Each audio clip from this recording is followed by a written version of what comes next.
আমরা যখন দেখলাম যে আনাসের নাম 3 নম্বরে আসছে তখন আনন্দে আমরা আত্মহারা হয়ে গেছি। ক্রিকেটের মধ্যে ছাড়া 10 জন 12 জন গিয়েও কোনো সিরিয়াল আনতে পারে না, কোনো ফাইনালে উঠতে পারে না আজ পর্যন্ত বাংলাদেশ। তারপরও লক্ষ লক্ষ টাকা সরকার তাদের পিছিয়ে ব্যয় করে, এটা খুবই দুঃখজনক। 2024 সালে সৌদি আরবের মক্কাতুল মুকাররমায় 123টি রাষ্ট্রের মধ্যে সে প্রথম স্থান অর্জন করেছে 30 পারা গ্রুপে।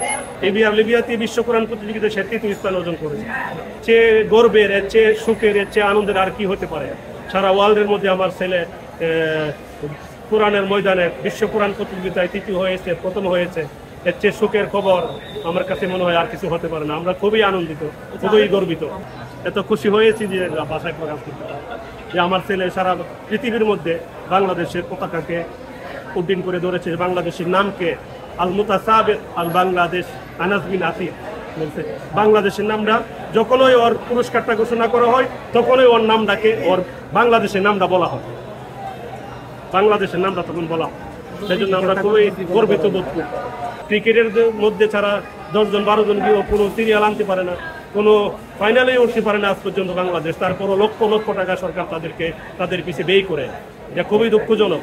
একটা ছেলে সরকারি কোনো খরচ বহন ছাড়া সে বাংলাদেশের সুনামকে এরকমভাবে ধাপে ধাপে বারবার প্রতিনিয়ত সে উঁচু করে আসছে, বাংলাদেশের সুনামকে অর্জন করে আসছে। তারপরেও সরকার তাকে কোনো প্রোটোকল দিচ্ছে না, কোনো সম্বোধনা দিচ্ছে না। আসলে আমরা মুসলমান হয়ে আমাদের খুবই দুঃখ লাগছে।